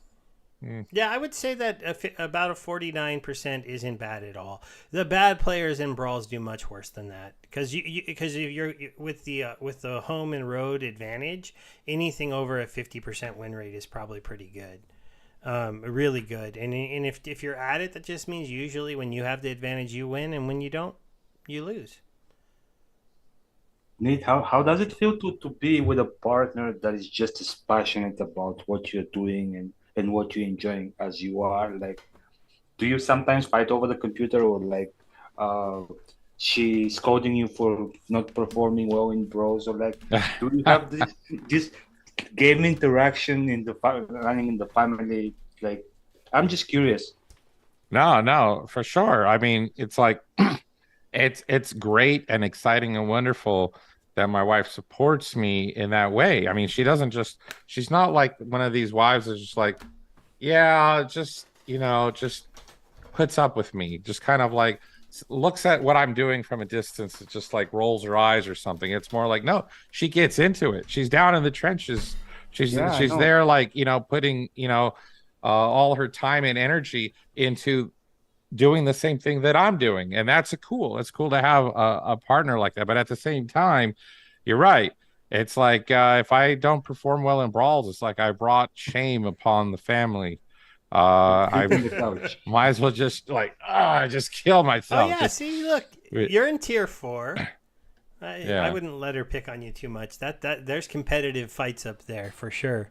There's some guys in my guild that do much worse than that, and I'm in a famous Mr. Michael B's guild. I'm gonna buy all the flesh golems, and then Emily is in there. She's a pretty high level player. She's probably the best player in the guild, and then we have a few other big names. So it's fun, but there's definitely some guys in our brawls. Like our guild is really laid back in comparison because there's some guys who have consistently been going like 0-7, and I'm like, you guys got to start winning a couple games because how do you lose them all?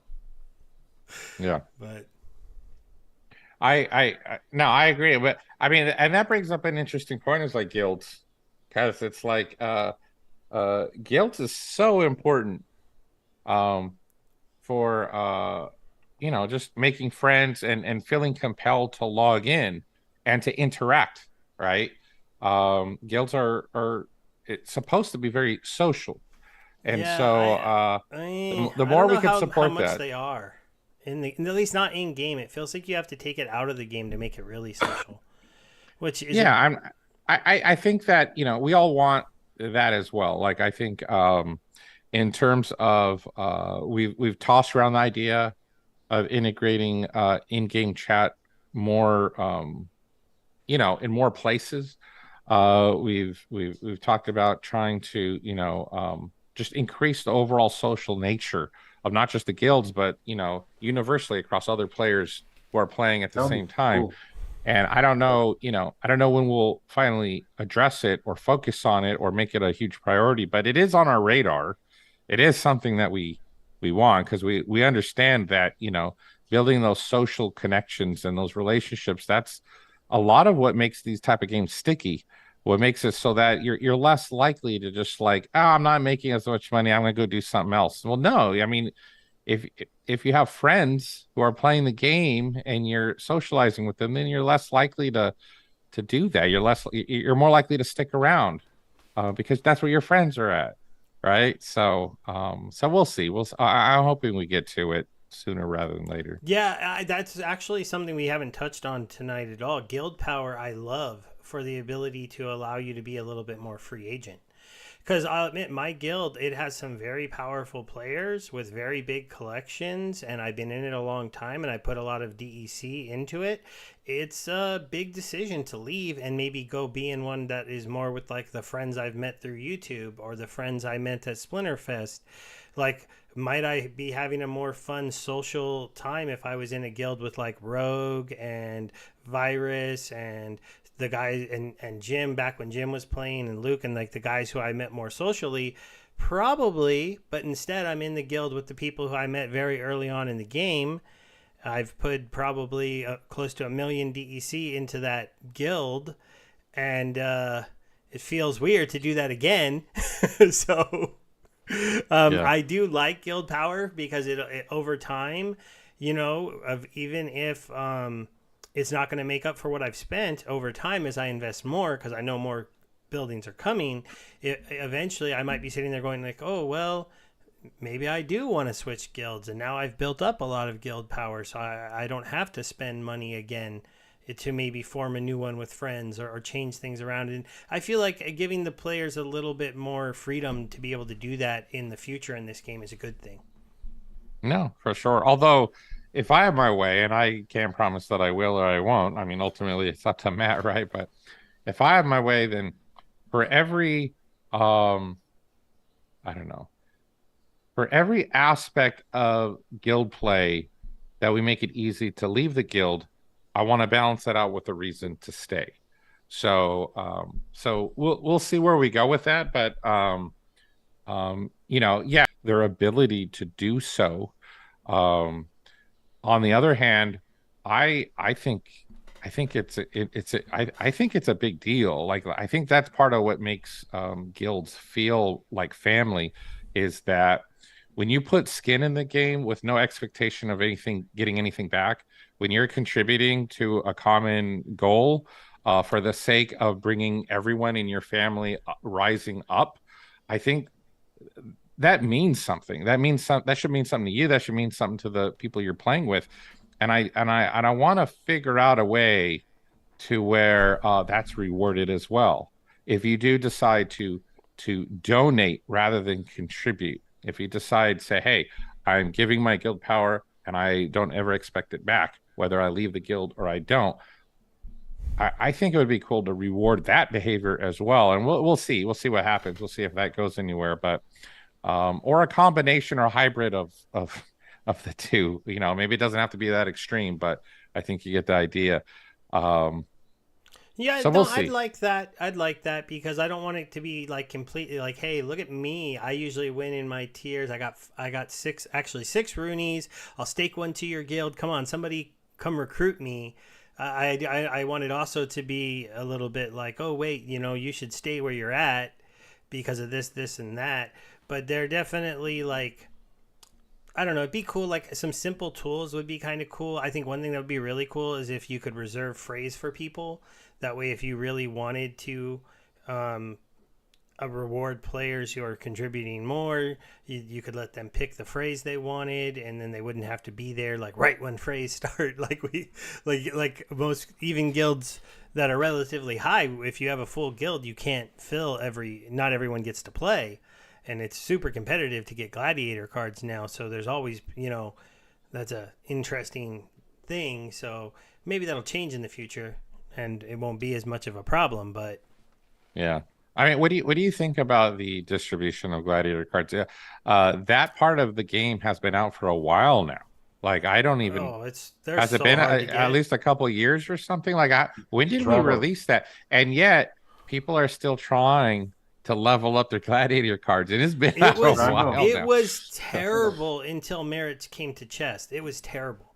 Now it's starting to speed up. Like I can get like maybe 6 packs a season between my tier and my chest rewards. Sometimes it's more if I open a couple big chests. Like I think one time I opened up like a 10,000 merit chest at the end of the season, and that was really cool because that was 5 packs all by itself. But like Dow proposal to just airdrop us all 100 packs or something, man, because it's been really, really hard to get those things. And the interesting thing about it now is like, you know what? I just let it be its own thing in the past because it was like, whatever, they're relatively competitive at low levels. And most guilds, we don't even have an arena yet to allow us to pay, not the arena, the barracks, to be able to play a high level gladiator anyways, because we're still leveling all that stuff up but it was funny because there's been no pressure to level that up because anybody got a level 4 epic yet in the guild? No? Okay, well, we don't need that level of the building then because nobody has the card. So it's been painstakingly slow and now just slow. But even then, I couldn't even imagine if you're not a champion player. Because then how many merits are you getting? Maybe I do know. I play on I have a silver account and a gold account, and I mean they get like sometimes not even 1 pack a season. It's like a pack every other season, and so they're never gonna have high level gladiator cards. But there's a possibility they unlock, right? I never thought they would, but now it seems like when new gladiator cards come out, they'll unlock, and then maybe those cards will be some of the most valuable in the game. I hope it's very interesting. I hope they don't unlock.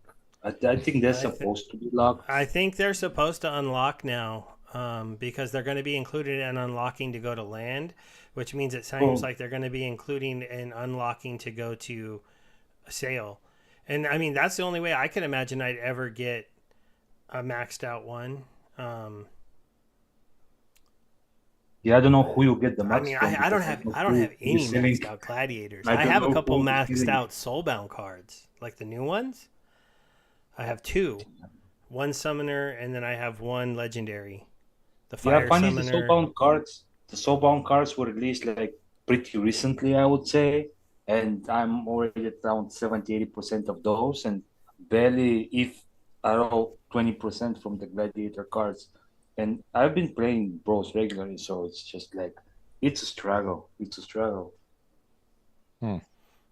Well, what I like about the soulbound cards is I think that people are more prone to combine them. Right? Oh, yeah, I mean, yeah. So I think that's cool. I think so even though there's a lot of them being distributed, how many are actually in circulation? Because they're purposefully being combined, and we're incentivizing them to combine. I'm sure I was telling people I wanted you guys to force us to have a max level card in order to be able to sell singles on the marketplace. That's what I wanted. Oh, for all cards? No, for the soulbound. Only for soulbound. Oh, yeah, I think that's one of the ideas that have been tossed around is like you can't unlock it until you've hit max level or something like that. I'm trying to remember. I don't know. We still got a little time to figure it out. I've heard Matt loosely say that a couple times in the town hall, and I like that idea because then if you don't have a max level card, you have to go out and buy them off the marketplace to get a max level card to unlock it. And then But it's if exploitable because see, one bot owner will buy the card and then we'll just send it from one bot to another, just unlocking everything on the way. So oh no it's no also no, the cards have individual IDs. They can only be used to unlock an account one time. Come on, you could program that. I believe them. I believe they could do okay, that. The and cards then you are sell it. unique enough. You sell it and somebody buys it with the intention of unlocking his cards, and they're like, "Oh No, wait, it's why just you not a sold me? thing. It's not a Why thing. You you tell sold them me?" ahead of a time that it doesn't do that. I mean, the one you bought would be unlocked, right? So you'd have an unlocked copy on your account now, but it wouldn't unlock your other ones. I don't know. They'd have to figure out how to do it. I know Matt has tossed the idea around. I think it's a good idea because that's how you prevent the bots who are hoarding single copies from dumping those single copies onto the marketplace, because they'd Well, there'll have to be have a max level copy yeah, first there won't be that enough that anyways. they can bind on their own. But we'll see. I mean, I don't know. Yeah. We don't know how that's going to work. There's maybe no reason to fight for a long time over it because I think it's about time to start wrapping things up. It's getting even kind of late for us, and I think we passed that time zone your wife said the allowance your wife gave us in chat a little while ago. She gave us Yeah, 3 minutes. Yeah. All Well, right. Well, it sounds mm, good. yeah. Yeah, Thanks it's a lot. been a lot of fun tonight. Is there anything you wanted to share as you go, Nate? Or as we wrap up? I No, think we should be I wrapping enjoyed up at this myself. point. I think it was just, chatting and hanging out and having fun and, uh, I had a blast. I think it was great. Yeah, and just a quick shout outs to Stock Jockey Aaron B, who's been here the whole time. Jared, your wife, is it Christy or Crystal, right? Oh, And Crystal. then Yeah. yeah, because she was here with us. Darkest Night stopped in. Thanks to everybody who's been supporting this show that we're starting. And Baby Omega, you want to sign us off? Yeah, I would say thanks everybody that was here earlier and that stayed with us until the end. And one thing for Nate, Vonak. Ah, Yes, Vonak, nice. sir. Very nice. Oh, knock. All right. Goodbye, everyone. All right. Catch you Bye, later. guys.